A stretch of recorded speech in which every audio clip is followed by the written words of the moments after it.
Hello, galera que assiste Descomplica. Nós estamos em um novo formato, agora mais profissional, né? Vou ter ajuda agora nas minhas edições e tudo. Tô gravando no celular agora e enfim. Vamos começar hoje com a resenha do Como as Democracias Morrem, que é um best-seller mundial. E foi um livro que eu amei ler. Foi um livro que eu li sem expectativas e eu amei ler. Então foi uma leitura deliciosa.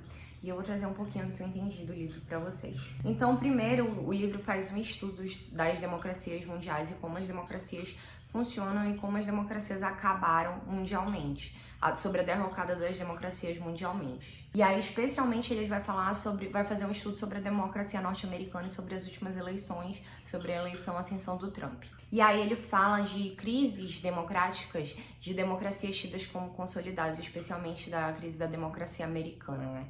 Que eles consideram, são estudiosos de Harvard, e eles consideram que a democracia americana está em crise no momento pela eleição do Trump, né? Então ele fala de um movimento mundial de ascensão de outsiders políticos como candidatos e como vencedores. E foi um movimento que a gente teve também no Brasil, né? De certa forma. Porque apesar do Bolsonaro ser uma pessoa que era da política já, ele não era uma pessoa de grande relevância na política nacional, né? Ele era uma figura meio que fora do sistema de importante político nacional e ele acabou sendo eleito como presidente. Então ele vai falar do papel dos controles informais nas democracias exercidos pelos partidos políticos que controlariam, de certa forma, quem é candidato e quem não é, principalmente na democracia americana, através das eleições primárias, né? E como esse papel mudou ao longo dos anos e como isso prejudicou a tutela das democracias. Né? Mas eles vão falar de dois princípios básicos que ajudam na tutela das democracias. Opa, eu acho que tá um pouco torto.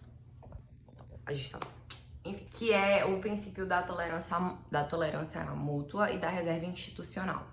Né? O que seria tolerância mútua? É reconhecer que meu adversário político, ele tem o direito de existir, ele tem direito de competir pelo poder, ele tem direito de exercer esse poder. Então, eu tenho que reconhecer esse direito do meu adversário político. Se eu não reconheço esse direito, deixa de ser um Estado democrático. E aí, o segundo princípio seria o da reserva institucional, que significa que, embora eu respeite a letra da lei, eu não estou respeitando o espírito da lei, tá? E aí tem uma obra que é o Espírito da Lei, ou Rule of Law, né? Que vai falar sobre isso, né? Que, assim, às vezes a gente tá cumprindo o que a lei tá escrito, mas a gente não tá cumprindo o que é o espírito dela, né? E que muitas vezes os candidatos fazem isso e os gestores públicos fazem isso. Ele fala, os autores do livro são dois autores, que a gente precisa de líderes que conheçam e respeitem pelo menos essas duas regras informais, que é da tolerância mútua e da reserva institucional. E que hoje em dia os Estados Unidos, por exemplo, não tem um líder que faz isso. Eu acho, na minha opinião, o Brasil também não tem, tá? Ele vai falar de como novas formas de autoritarismo surgem e mostram as fragilidades de várias democracias consolidadas, tá? E os autores questionam como os políticos podem tratar rivais como inimigos. Ele fala no caso do Trump, como o Trump pode tratar os inimigos dele, políticos, como rivais, como ele pode tratar a mídia, querendo intimidar essa mídia, né? Como ele fez, inclusive processando vários meios midiáticos que eram contrários a eles. Questionando o resultado de eleições, né, e ainda enfraquecendo tribunais, serviços de inteligência, escritórios e comissões de ética. E eu vejo muito em paralelo com o que acontece no Brasil, porque a gente vê também o nosso presidente tratando rivais como inimigos, intimidando a imprensa, e questionando o resultado de eleições e enfraquecendo tribunais, serviços de inteligência, a questão da Polícia Federal e tudo. Então eu vejo bastante o paralelo com a questão brasileira. Eu achei bastante interessante o livro também por causa disso. E aí fala que como o Trump, sem experiência nenhuma com cargos públicos e sem compromisso nenhum com o direito constitucional, ele conseguiu ser eleito. Ele não tinha compromisso nenhum com o direito constitucional e com respeito das liberdades constitucionais, e mesmo assim, e com claras tendências autoritárias, ele foi eleito. Né? Como assim?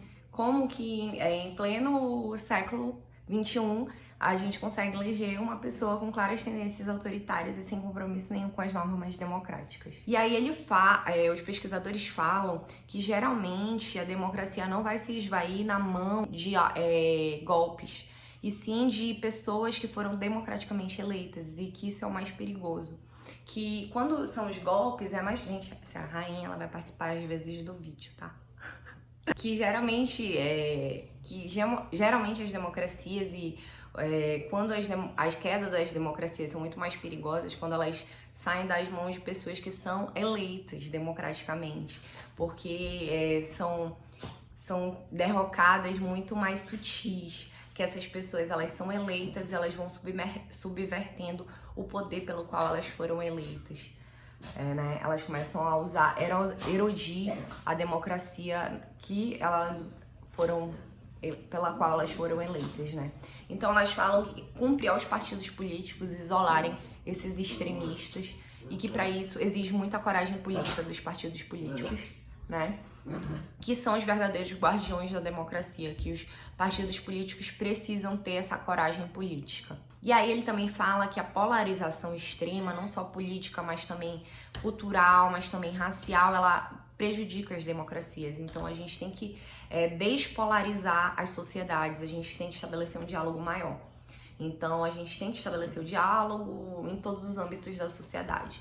E aí, em outra parte do livro, ele vai explicar como a democracia americana sobreviveu há muito tempo com base no enfraquecimento dos direitos civis dos afrodescendentes, tá? Mas isso é na segunda parte do livro. E nessa parte do livro, ainda os autores exemplificam como estadistas veteranos e experientes, eles conseguiram, fizeram alianças com personagens como Hitler, Mussolini e Chaves, que eram outsiders carismáticos, né, que acabaram depois chegando ao poder e tirando essas pessoas, e legitimando o poder e tirando essas outras pessoas do poder, né.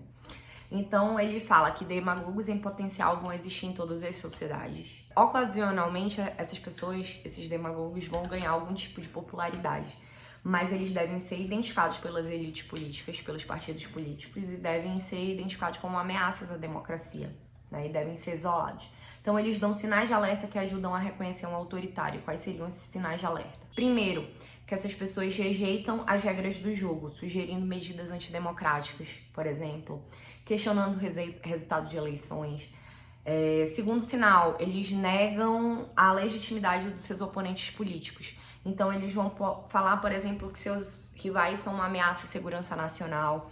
Eles vão dizer que seus rivais são criminosos. No caso do Trump e das últimas eleições, ele dizia que o Obama ele era um terrorista, que ele não era americano e tudo, que são verdadeiros traidores da pátria. Terceiro sinal, eles toleram e encorajam a violência. Então eles possuem laços geralmente com grupos armados ou milícias, ou endossam algum tipo de violência por seus apoiadores, ou não condenam atos violentos. Então, na eleição americana teve vários atos que o Trump, os eleitores tiveram brigas mesmo físicas e o Trump endossou isso, né? E por último, tem propensão a restringir liberdades civis dos oponentes, inclusive da mídia. Então esse seria o quarto sinal. Como a gente já tá em 9 minutos, eu vou deixar o restante pra gente falar na próxima parte do vídeo, porque senão o vídeo fica muito longo, tá? Então, por enquanto é isso. Espero que vocês tenham gostado e a gente vai seguir com a análise do livro Como as Democracias Morrem. Beijo!